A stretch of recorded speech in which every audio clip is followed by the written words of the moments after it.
gaya hidup. Orang merasa berarti sekali kalau dia bergaya di situ. Makan kosong ju foto. Nasi putih foto upload baru tulis bilang manjakan lidah. Hai, makan kosong ju manjakan lidah.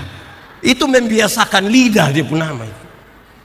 Nah saudara lihat, daya tarik di media itu begitu kuat sampai bahkan orang semua pergi ke sana. Gereja dari satu hari ke satu hari makin kosong, makin kosong, makin kosong. Tidak berimbang. Aku berkata kepadamu, kasihilah musuhmu, berbuatlah baik bagi yang membencimu, mintalah berkat bagi yang mengutuk, berdoa bagi yang mencacimu. Kalau pipi kirimu ditampar, berikan juga pipi kanan. Aku yang memilih kalian. Firman Tuhan terpilih di dalam Filipi pasal 2 ayat yang pertama sampai dengan ayatnya yang ke-6. Nasihat supaya bersatu dan merendahkan diri seperti Kristus. Jadi karena dalam Kristus ada nasihat, ada penghiburan kasih, ada persekutuan roh, dan kasih mesra, dan belas kasihan. Karena itu, sempurnakanlah sukacitaku dengan ini.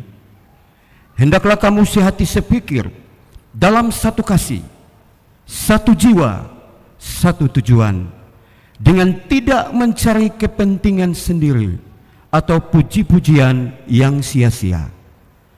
Sebaliknya, hendaklah dengan rendah hati yang seorang menganggap yang lain lebih utama daripada dirinya sendiri.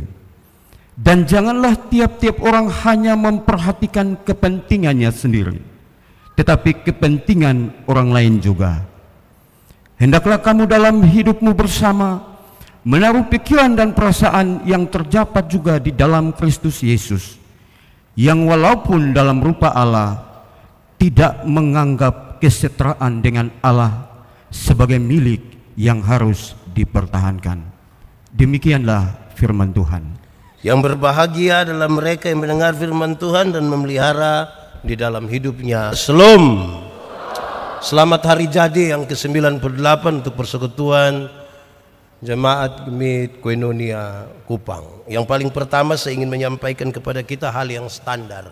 98 tahun itu bukan dalam persekutuan jemaat tidak bicara soal seperti manusia begitu, bukan. Walaupun ini persekutuan orang-orang percaya.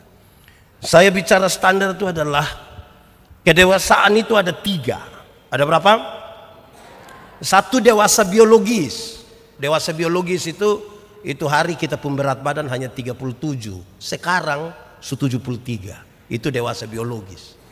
Itu hari kita pakai celana nomor 27 tidak ada masalah karena perut rata saja. Sekarang perut macam ada 3 begitu. Satu di sini, satu. Itu dewasa biologis. Siapapun bisa begitu. Makan tidur, makan tidur, makan tidur. Cocok ya, gemuk. Hari ini kita bukan merayakan itu. Kedua, dewasa psikologi. Dewasa psikologi tidak tergantung umur dan berat badan. Umur 40 tahun mau kalau tukang tersinggung, sedikit-sedikit tersinggung, sedikit-sedikit tersinggung, sedikit-sedikit tersinggung, tersinggung kok sedikit-sedikit. Di sini ada yang begitu, yang dia majelis atau bukan?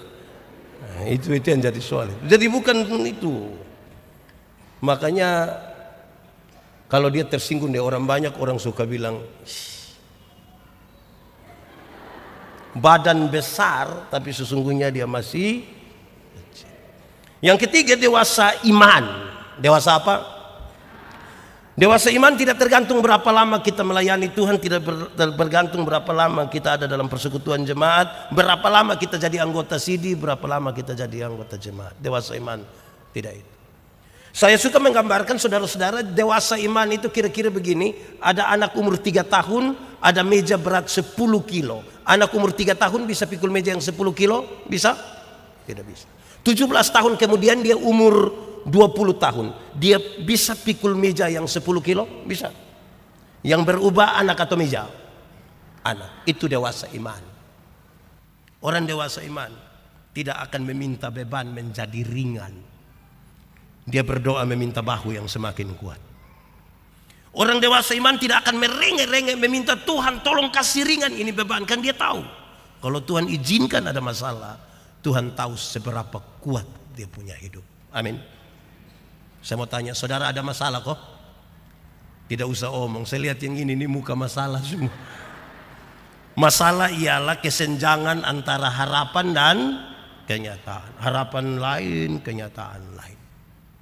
Soal bukan soal. Cara kita menangani soal yang biasa membedakan kita orang beriman atau tidak beriman. Karena itu, orang beriman tidak akan meminta orang lain berubah. Tapi siapa yang berubah? Diri sendiri. Itu dewasa iman. Orang dewasa iman tidak meminta orang lain berubah, tapi diri sendiri berubah. Kadang-kadang kita sebagai gereja terlalu sibuk meminta orang lain berubah tanpa merubah diri sendiri. Sehingga konfliknya banyak sekali. Bahkan sampai usia 98 tahun sekalipun. Saudara-saudara, saya kira tema ini menjadi penting bagi kita. Gemit koinonia peduli pada panca pelayanan masa kini dan masa depan. Tentunya saudara, waktu kita bicara pelayanan gemit koinonia 98 tahun yang lalu, sudah sangat berbeda dengan 98 tahun hari. Sudah sangat berbeda. Sehingga tidak boleh satu orang bilang kita dulu, nah itu dulu, ini susah sekarang. Ini menjadi serius kenapa? Saya mulai dari satu data, kan kita ada di sebuah era di mana gereja punya tantangan yang serius, era digital. Sebuah penelitian ini menarik saudara. Ini data. Januari 2022, jumlah penduduk Indonesia itu kira-kira 274, sekian, taruhlah 275 juta. 275 juta itu penduduknya hanya 275 juta, tetapi ada kira-kira 330 juta yang terkoneksi secara mobile. Artinya ada satu orang dia pegang handphone 2 sampai 3. Saya rasa kita di gereja juga ada begitu. Dia satu HP 2, bisa 3. Dari 330 juta, ada kira-kira 220 juta diantaranya aktif internet minimal 8 jam per hari. 8 jam per hari minimal. Dan dari 220 juta itu, ada kira-kira 170 juta diantaranya aktif di media sosial. YouTube, Facebook, WA, Instagram, dan lain-lain. 170 juta. Pertanyaan paling penting adalah, apa gula daya tarik dari media sosial sampai orang terlalu rindu pergi ke media sosial walaupun dia pemalas datang gereja? Karena saya meyakini bahwa 170 juta diantaranya adalah orang-orang Kristen diantaranya juga, yang separuh mungkin rajin gereja, separuh tidak rajin gereja. Saya ulang pertanyaannya, apa yang menjadi daya tarik di situ sampai orang rame-rame, bahkan nenek-nenek juga kepingin pergi ke situ? Panggilan dari media sosial itu lebih kuat dari bunyi lonceng gereja. Jawabannya hanya 2. Di media sosial itu ada keseruan. Seru. Foto itu oke begini, gaya bebas bertanggung jawab, macam-macam gitu. Mulai angkat kaki, berteriak, seru sekali. Orang suka begitu. Beda dengan dulu masih zaman tustel kok. Di sini orang tua masih ingat tustel kok tidak? Itu kan dia film hanya berapa? 12, 24 dan 36. Ekstra berapa? 2. Itu pun satu di studio dong sufoto, tinggal 1. Jadi rata-rata orang yang dulu foto itu tidak terlalu seru-seru. Rata-rata kami yang bapak-bapak ini gaya pemain bola. Yang ibu-ibu rata-rata cari sudut-sudut, ada standar sedikit, ada bunga dong, gantong tangan dan tas sedikit. Rata-rata yang begitu. Mau seru-seru apa? Hanya kira-kira begitu. Beda dengan hari ini, keseruan menjadi daya tarik. Kedua, gaya hidup. Apa? Gaya hidup. Orang merasa berarti sekali kalau dia bergaya di situ. Makan kosong ju foto. Nasi putih foto upload baru tulis bilang manjakan lidah. Hai, makan kosong juga manjakan lidah. Itu membiasakan lidah, dia pun nama itu.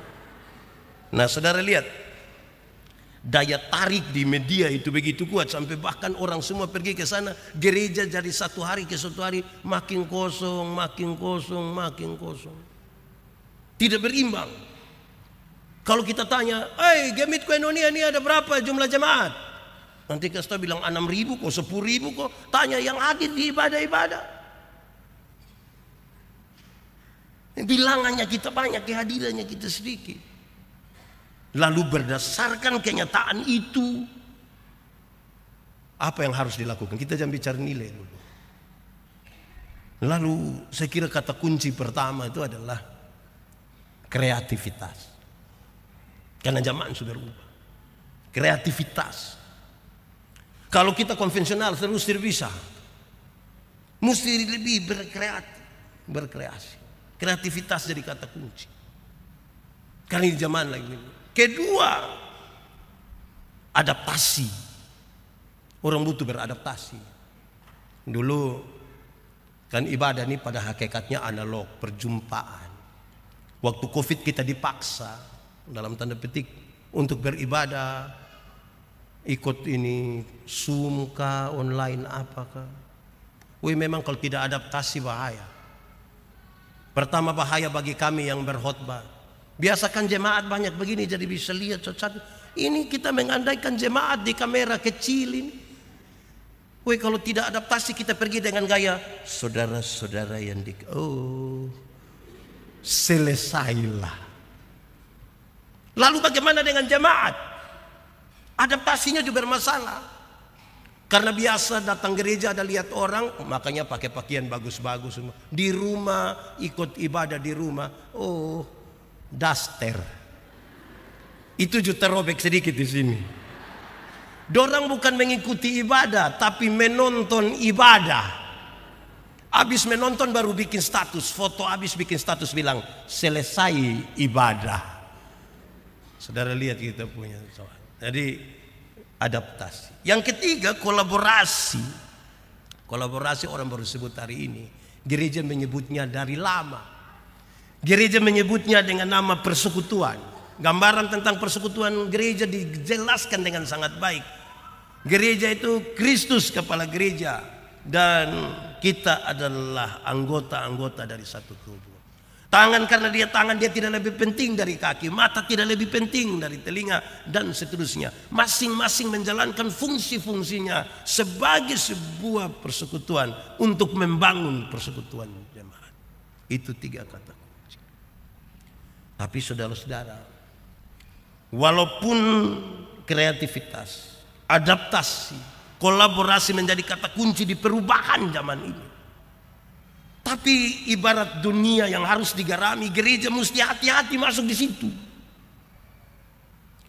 Jangan sampai bukan gereja yang menggarami itu dunia, tapi dunia menggarami kembali ini gereja. Dan kita makin kehilangan identitas diri kita.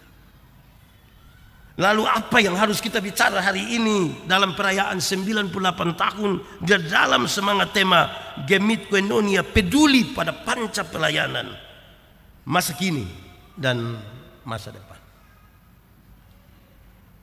Apa yang harus kita bicara? Nilai. Nilainya di mana sekarang? Pembacaan tadi menegaskan zaman boleh berubah, silakan saudara berkreasi, silakan saudara adaptasi, silakan saudara berkolaborasi. Nilai-nilai dasar ini tidak boleh hilang. Tidak boleh. Paling tidak pembacaan tadi memberi 3 hal. 1, kasih. 1 apa? Kasih tidak boleh hilang dalam pelayanan hari ini sampai hari depan, tidak boleh hilang. Jemaat boleh ikut hafal. Kasih ialah, sama-sama 1, 2, 3. Kasih ialah kebaikan tidak terpatahkan oleh apapun, tidak akan berubah menjadi kebencian. Saya ulangi, kasih ialah kebaikan tidak terpatahkan oleh apapun, tidak akan berubah menjadi kebencian. Rujukannya begini, karena begitu besar kasih Allah akan dunia ini. Apakah Tuhan Allah mengasihi dunia? Apakah dunia mengasihi Tuhan Allah? Lalu apakah karena dunia tidak mengasihi Tuhan Allah berhenti mengasihi dunia? Apakah kemudian Tuhan membenci dunia? Saudara lihat, kasih tidak terpatahkan.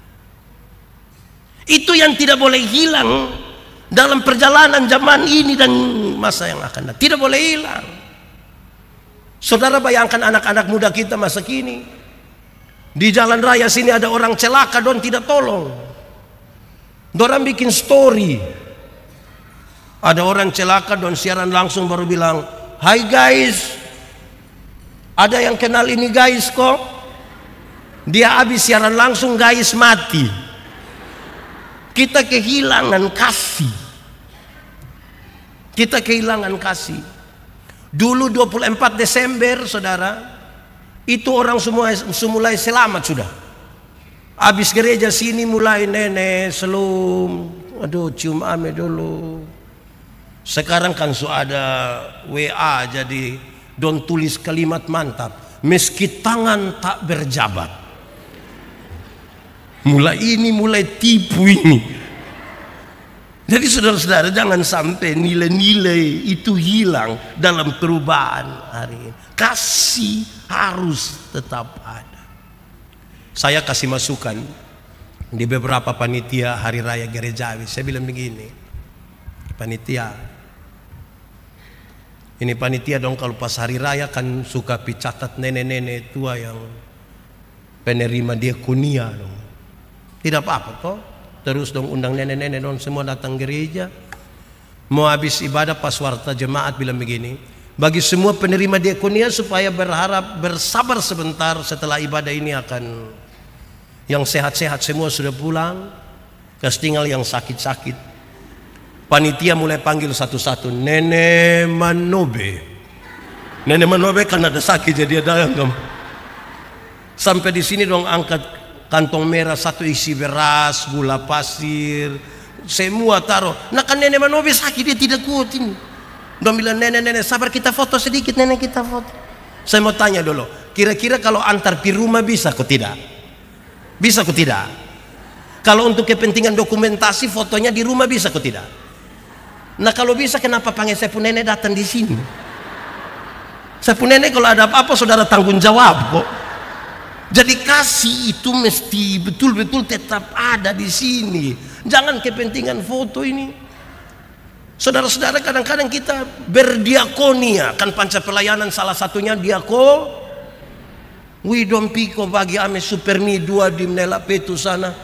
Saya bukan soal itu, tapi habis itu foto baru tulis indahnya berbagi di dalam Tuhan. Berbagi di dalam Tuhan nah supermi. Sapi. Saya tidak merendahkan orang punya pemerintah, tidak, tapi marilah kasih itu jangan sampai hilang di kita, jangan sampai. Saudara tahu bahwa saudara bisa video call dengan siapapun, dengan orang tua, dengan suami, istri berjam-jam.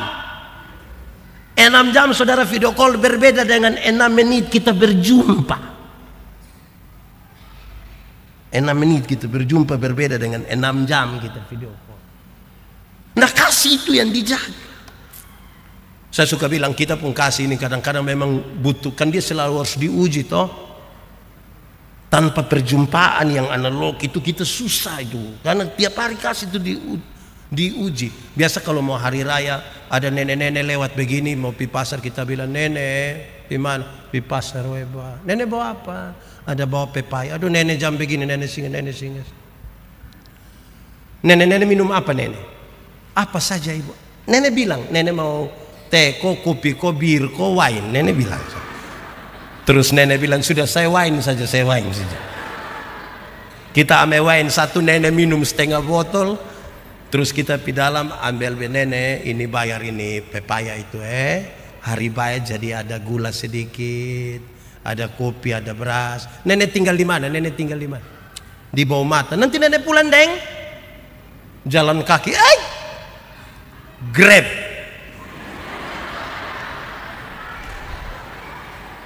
Nenek grab sampai bawah mata. 3 hari kemudian itu nenek datang kembali.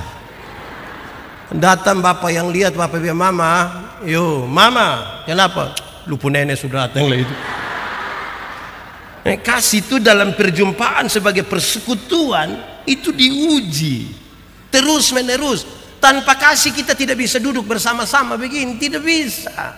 Persekutuan, kesaksian, diakonia, liturgia, apalagi ekonomia. Tanpa kasih kehilangan dia punya nilai, dia pun garam tidak ada.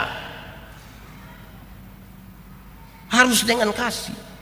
Saudara, kalau kita duduk sama-sama begini, coba saudara duduk di samping orang yang saudara tidak suka dia, coba. Bisa bertahan 15 menit. Kalau kita datang kau duduk di orang yang kita tidak suka tuh, rasa ke listrik padam. Hanya kasih itu yang membuat kita bisa baku dapat berjumpa. Kenapa saudara? Karena tidak semua senyum itu tulus. Semua yang kelihatan baik itu kalau tanpa kasih dia tadi hilang. Saya biasa bilang kita datang kita boleh semangat kok. Selom, kita lewat baru separuh. Hanya kasih yang buat kita itu tulus. Amin kok. Kasih. Saya khotbah deh ini bang dong. Saya bilang ini ibu-ibu yang kerja di bank dong ini cantik-cantik semua. Mau lihat dekat atau lihat jauh tetap cantik. Dorang punya pakaian bagus-bagus, kerja di ruangan yang tertata rapi lagi, ber-AC lagi. Wih. Kita pibang ini macam kita tidak mau pulang. Macam kita mau lihat-lihat dong terus begini nih. Kita baru naik tangga terakhir dengan santun sekali dorang yang begini. Selamat siang, ada yang bisa kami bantu? Terus saya tanya dorang, ibu-ibu, siapa di antara ibu-ibu yang bangun pagi pas lihat suami bangun terus ibu bilang, selamat pagi. Ada yang bisa kami bantu? Jadi kasih itu yang memberi nilai. Amin kok. Kasih masih ada kok. Coba sama-sama omong, kasih masih ada. 1, 2, 3. Lebih kuat lagi. Nah itu penting begitu. Untuk nilai yang tidak boleh hilang dari sini. Kadang-kadang kita di bagian orang protes kita ini lebih kepada bagian kehilangan kasih. Kita pi urus surat baptis dia pun soal terlalu panjang. Ini baru surat baptis ini. Belum surat. Apalagi kalau kita sampai datang bikin apa? Hah? Kenapa selama ini tidak urus? Rayon mana? Di sini ada yang begitu juga. Ini doa yang omong saya. Ini kalau kita dia, aduh ini jadi kita kalah terhadap ini dunia punya. Itu pertama. Yang kedua adalah kesatuan roh. Apa? Kesatuan roh itu memang hanya roh yang bisa menyatukan kita. Dan roh itu adalah Roh Kudus. Tanpa kesatuan Roh Kudus kita tidak sementara menyatu dengan Tuhan Allah, pemilik dan kepala gereja. Saya berkhotbah tentang kesucian, tentang kekudusan. Saya mengatakan berulang-ulang saudara-saudara bahwa yang kudus itu tidak dapat bersatu dengan yang tidak kudus. Yang terang itu tidak dapat bersatu dengan yang gelap. Tanggalkanlah kasutmu, sebab tempat di mana engkau berdiri itu kudus. Jangan sampai saudara-saudara kita aktivitas rohaninya tinggi sekali tanpa kesatuan dengan Tuhan. Aktivitas rohani tinggi tanpa kesatuan dengan Tuhan. Rayon ini punya kegiatan ini Senin sampai Minggu ulang lagi, tidak salah kegiatan. Doa tiap hari tidak salah. Kesatuan dengan Roh Kudus menjadi dia punya persoalan. Jangan sampai kita menghabiskan waktu menjadi aktivis rohani tanpa kesatuan dengan Roh Kudus. Saudara, coba pagi lihat di medsos itu banyak orang punya status rohani semua. Ayat Alkitab juga dia taruh, tapi dia taruh di bawah dia pun foto.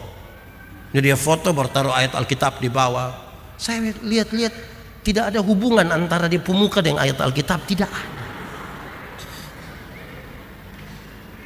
Jadi kesatuan itu menjadi kata kunci. Yang mengikat kita di sini adalah roh.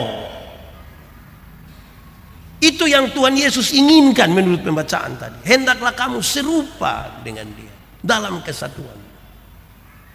Saudara, kalau kita datang ikut gereja 31 Desember jam 6 sore setengah 7 malam, kan masuk itu banyak orang, baru ini tahun lama semua berlalu, jadi lampu kayak agak redup-redup begitu.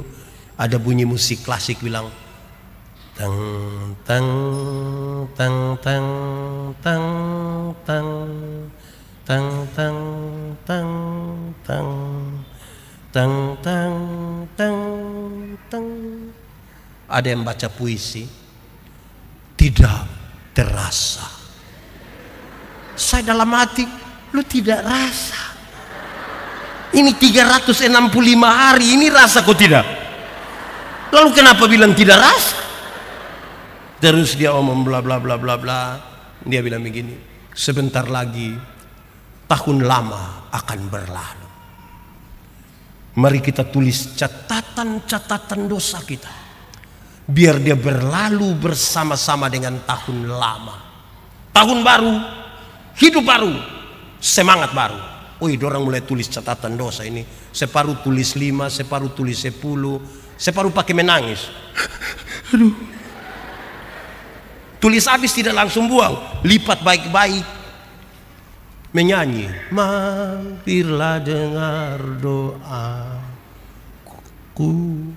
Keluar dia berdoa, babai baru bakar. Ini 31 Desember. Mantap tosu.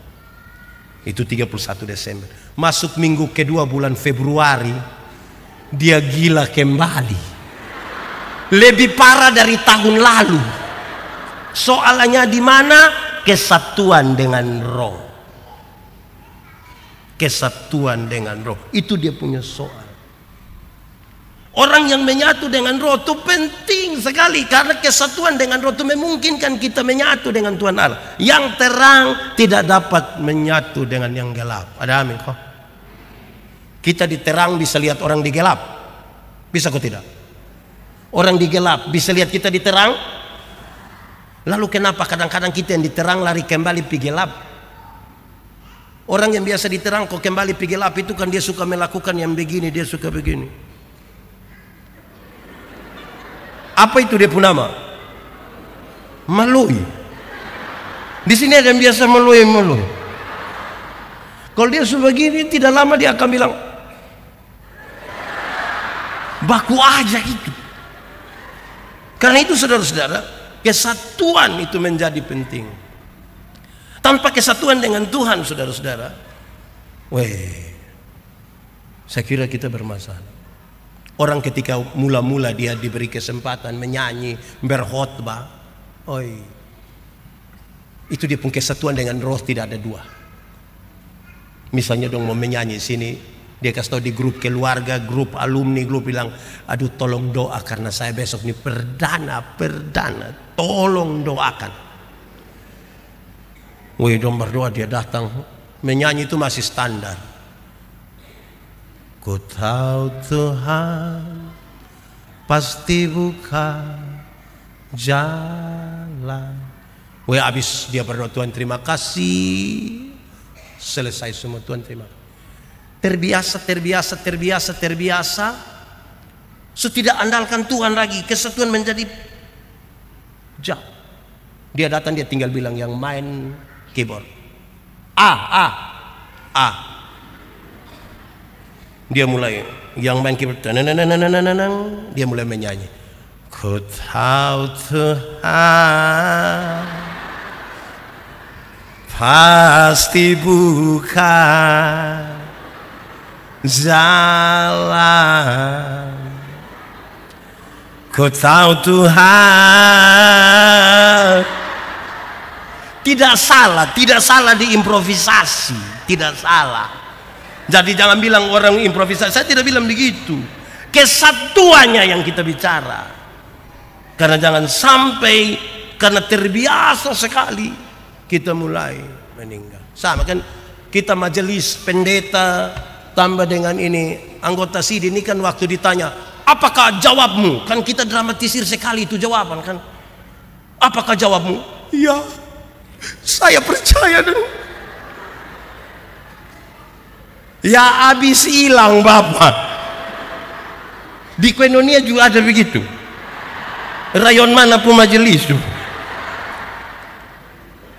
Kesatuan. Zaman mau berubah, mau apa, iya, tapi kesatuan di roh tuh. Kalau tidak, bukan kita menggarami dulu. Dunia menggarami kita. Ketiga, kerendahan hati. Mesti rendah hati. Zaman mau berubah, mau apapun rendah hati, karena kita semua adalah milik kepunyaan Tuhan. Kita hamba-hamba Tuhan. Kita ini jemaat yang adalah apa ya, biji mata Tuhan. Kita ini tidak ada satu lebih. Kadang-kadang kita kurang rendah hati. Banyak orang dalam gereja merasa dirinya bos. Banyak orang terlalu rindu untuk dilayani, tapi tidak mau melayani. Bahkan kadang-kadang juga pilih-pilih dalam pelayanan. Ada satu video, saya pun video itu orang marah, kenapa saya punto? Ini ada Bapak Pendeta satu. Pi acara begini, duduk nenek satu bilang, Bapak Pendeta, tanggal 14 bisa pimpin ibadah di rumah kok. Bapak Pendeta bilang, saya ada acara, saya sibuk. Nanti penatu yang pisau apa kok mama? Senap apa. Pi ambil makanan, datang duduk begini, basa-basi. Pak Pendeta tanya, nenek, kok mau acara apa kok ibadah? Nenek bilang, tidak teh, anak laki-laki yang paling besar baru dilantik jadi komisaris bank. Jadi dia ada mau titip berkat sedikit. Pak Pendeta bilang, sabar, tanggal berapa dulu? Tanggal berapa? Mam tua bilang, tanggal 14. Dia bilang, oh kira tadi bilang tanggal 4. Kalau 4 beta sibuk, ma 14 bisa mama, bisa. Nah ini betul sudah salah ini. Betul sudah salah. Kadang-kadang kita bilang diakonia, tapi kita aduh kurang. Yang marturia juga kadang-kadang sama, kesaksian. Wih, ada orang pun bersaksi ini. Saudara tahu antara bersaksi dan makan puji itu beda tipis. Beda tipis. Kesaksian itu 95% bicara tentang Tuhan. Tinggal 5% baru bicara tentang banyak yang balik. 95 itu yang dia punya. Jadi dia datang bilang, itu hari yang tukang judi. Itu hari tukang pencuri. Itu hari sudah 2 jam kok, baru dia bilang, untung Tuhan saya jadi begini. Orang ingat dia, lupa Tuhan. Satu saat dia berdiri di muka, orang lihat bilang, kamu jangan lihat begitu, itu tukang pencuri. Karena yang dia omong dia pun diri lebih. Makanya saya bilang hati-hati, kalau kita tidak rendah hati, bahkan kesaksian pun kita bikin ajang makan puji. Itu jadi soal baru buat kita. Kalau saudara mau bersaksi, saudara cukup katakan, masa lalu saya buruk. Karena terlalu buruk saya pemalas cerita lah. Kalau saudara mau dengar yang buruk-buruk supaya apa? Yang saya ingat Tuhan mengerjakan 1, 2, 3, 4, 5 kemuliaan bagi nama Tuhan. Orang ingat Tuhan, lupa kita. Jadi kerendahan hati itu penting. Wih, boton zaman sekarang ini separuh. Baru mau terbang pirote saja foto dia pun boarding pass. Hai, supaya apa? Tanpa sadar di zaman ini kita ini kesnaik. Bapak Ibu saudara-saudara, tanpa kerendahan hati kita sulit hidup bersama-sama sebagai sebuah persekutuan. Saya punya kisah lama. Saudara tahu, saya cerita ulang. Ada 3 orang yang tukang cerita tinggi. Dorang 3 sama-sama tukang pancing ikan. Dorang 3 bercerita lagi. Yang satu bilang, kawan, kalau kita pancing di sana, baru buang 1 mata kail, 3-4 ekor ikan datang sekaligus. Yang ini satu bilang, itu kurang. Kurang bagaimana? Kalau kita pancing di sana, kita baru buang 1 mata kail, yang 3-4 ekor ikan tadi itu bahwa memang dia punya istri anak. Yang satu yang kamu 2 punya kurang bagaimana? Kita kalau pancing di sana, Itu kita belum buang mata kail, kita belum buang. Ikan-ikan suka keluar, kau bilang om pancing kita dulu. Saudara bayangkan kalau dorang 3 kita kasih tinggal di satu rayon, dong baku bunuh, kok tidak ini, dong 3 baku bunuh, kok tidak. Memang kerendahan hati itu penting. Amin kok. Omong sama-sama, kerendahan hati. Contoh, ada satu bapak, dia anak nona 2, istri 1, pasti perempuan toh. Berarti di itu rumah laki-laki hanya, berarti dia omong dong semua mesti dengar. Di rumah lain juga sama, laki-laki hanya 1. Ternyata ada 10 rumah ini, laki-laki 1, semua perempuan. Jadi yang dorang omong harus dengar.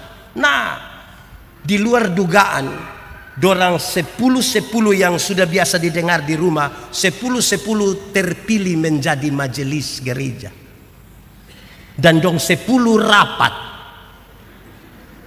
Menurut saudara ada meja yang kena papoko kok tidak? Ada kursi yang dong lempar kok tidak? Karena sudah terbiasa. Sakal su A, sakal su B. Yang AB itu anak TK. Saudara kalau lewat TK itu anak dong hafal huruf bilang A, B, BA dibaca. Jadi kalau pulang kok bapak bilang sekol su A, sekol su BB, tanya bab tua TK di, jangan itu tidak boleh, itu tidak boleh, itu berdosa, itu tidak boleh, itu tidak boleh begitu. Nah, kerendahan hati, disitulah sekarang nilainya. Itu yang Tuhan Yesus inginkan dari sebuah persekutuan. Zaman mau berubah silakan, kita mau berkreativitas silakan. Di masa kini dalam pelayanan persekutuan koinonia, saudara, ada jemaat-jemaat Tuhan yang kadang-kadang tidak terlalu dewasa. Dia pergi gereja di sebelah sana, temukan orang puncara, dia datang, dia pun mau kita semua ikut itu orang sebelah sana puncara. Kita punya salah habis semua di sini. Nah, ini juga terbaik begitu.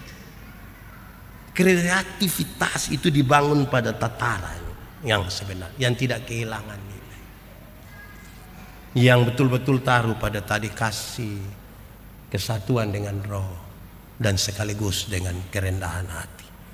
Supaya jangan kita yang dimuliakan.